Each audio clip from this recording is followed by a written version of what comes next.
My signature, the federal government will now resume normal operations, and my administration and our partners in Congress will continue our work to lower the cost of living, restore public safety, grow our economy, and make America affordable again for all Americans. With all of that, I just want to tell you the country has never been in better shape.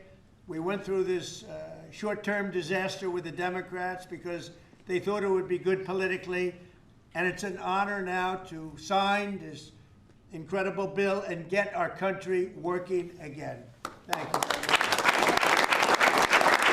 We are so back, tweets the White House. And I must say, Trump's government is doing a pretty good job of getting on board with the times and actually embracing social media, which is such a powerful tool today.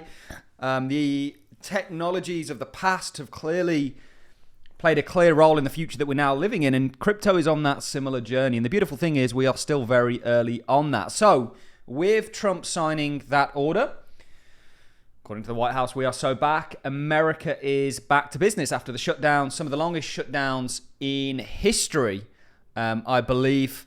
And these have now come to an end. And Scott Bessent, who is the Treasury Secretary, has essentially put forward what happened there and how it was essentially a plot to stifle Trump's America by the Democrats.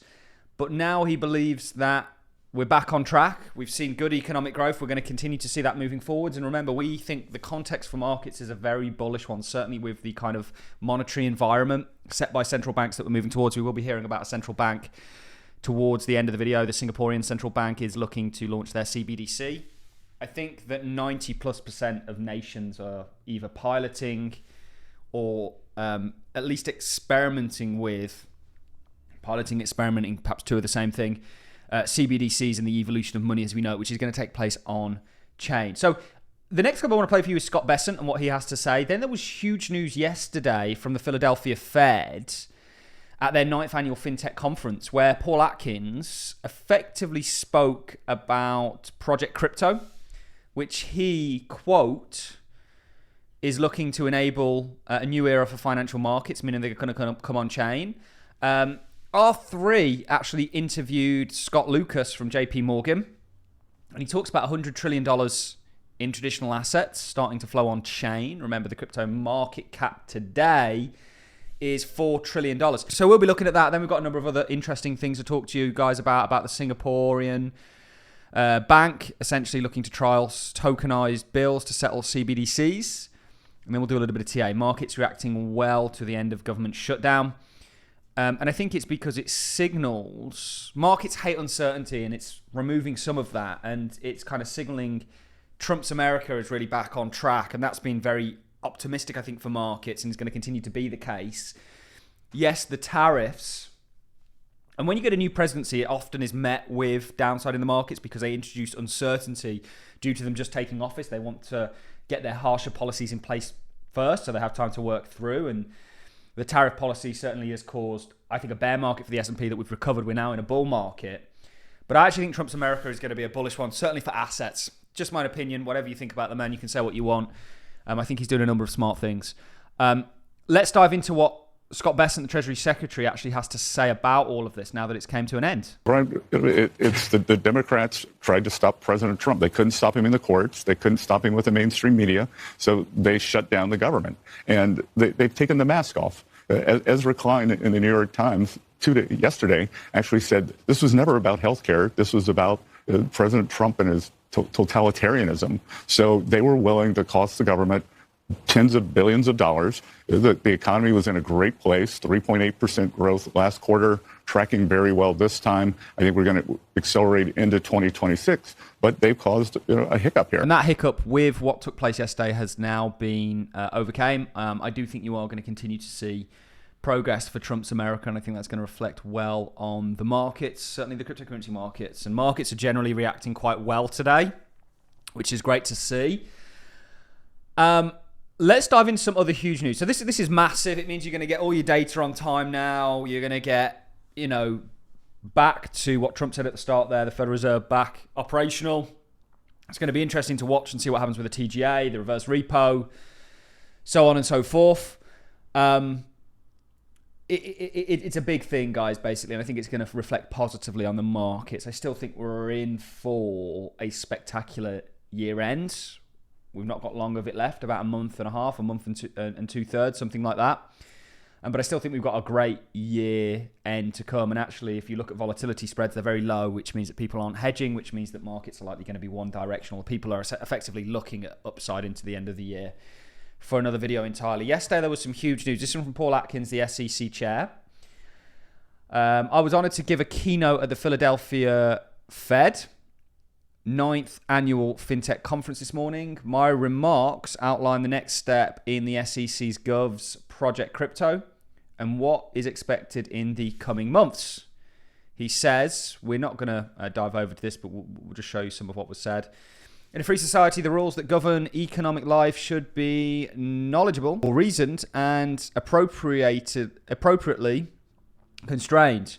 When we stretch the securities law beyond their proper scope, when we treat every innovation as presumptively suspicious, we stray from that core principle. When we recognize the limits of our authority, when we acknowledge that investment contracts can end and networks can start or stand on their own merit, we honor it.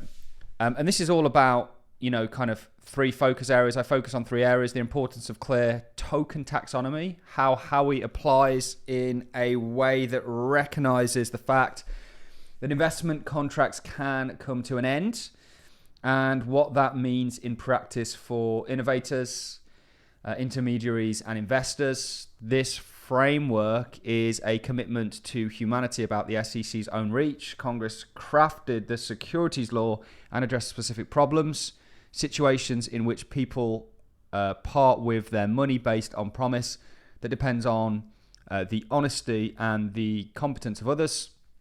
They were not designed as a universal charter to regulate every novel form of value, digital or otherwise. His full remarks are here. Talks about a decade of uncertainty, the persecution the crypto space has faced, core principles of Project Crypto, what they're effectively trying to do, an entry in a DTCC account. So this is interesting. First, that a stock is still a stock, whether it is a paper certificate, an entry in a DTC account, or represented by a token on a public blockchain. A bond does not stop being a bond because its payment streams are tracked using smart contracts. Securities, however, represented remain securities. That is the easy part. And it talks about NFTs, tokens, so on and so forth. A coherent taxonomy. You need legislation, collectibles, so on and so forth. Howey promises and ends. Regulation, crypto. Integrity, contract freedom and responsibility. This was good. It's really the SEC turning a completely new page, starting a new chapter, and actually embracing this technology and using it for the enrichment of America rather than trying to essentially use it as a stick to beat the people over the head with. So a great sort of thing that is taking place. And interestingly, R3 essentially posted this. R3 are doing some pretty interesting things. I want to take a look at this because this is from Scott Lucas over at JPMorgan. It depends what you mean by overtake. I think if you're talking about volume, probably not. Or even value, probably not. The size of the existing market is considerable compared to where digital markets are. But if you can transform existing instruments into sort of being recognized in digital format, then there's potential for that. But I don't think it's a direct replacement. I think it's some coalescence around development rather than replacement. Another one, there you have JP Morgan's kind of acknowledgement of the impactful nature of this technology and representing these kind of things of value on chain, which of course the SEC is looking to enable. And more broadly, the world is going to run upon the world of value. Some more interesting news. Singapore to trial tokenized bills settled with CBDCs. The Monetary Authority of Singapore plans to trial the issuance of tokenized MSA bills to primary dealers settled with CBDCs in a trial. Further details are released next year. MAS Managing Director Xia De Yuan said that tokenization has moved beyond experimentation and is now used in real-world applications. And we are so early on that, ladies and gentlemen. And certain cryptocurrencies that we talk about on a daily basis are going to play a major role in all of this and be very valuable as a result of it. Don't lose sight of that bigger picture and vision. For us, this is just a pit stop for Bitcoin before continuation.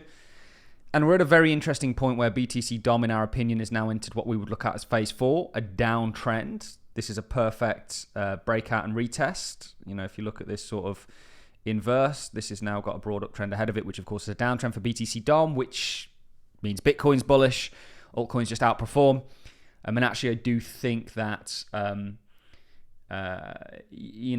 could also reflect and kind of give us confirmation in regards to what we're expecting for the S&P, so on and so forth. I was looking at Ethereum on the smaller time frames. I think Ethereum's just in a big cup and handle. It could take it into $20,000. Yes, that's right. I think Ethereum could get $20,000 in the future.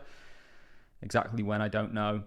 This could just be a bit of a falling wedge. Whether you need to come down here or not is still to be seen, or whether that's sort of enough of a kind of point that you can now sort of springboard off. But we are bullish. It's going to be very interesting to see how the traditional markets open up today.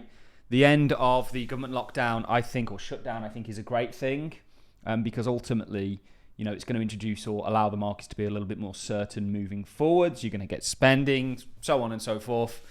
And there's a great kind of change taking place with regulators, with nations in regards to embracing this technology. And never lose sight of that. Stop focusing on the day-to-day price action. And crypto volatility is inherent. It's part and parcel of being a cryptocurrency investor. This is literally the reality of being a cryptocurrency investor. Some people can handle it, some people can't. That's really going to separate the winners from the losers. Ladies and gentlemen, that's it from me. I'm going to love and leave you. Thanks everyone for watching. I'll see you all in the next one.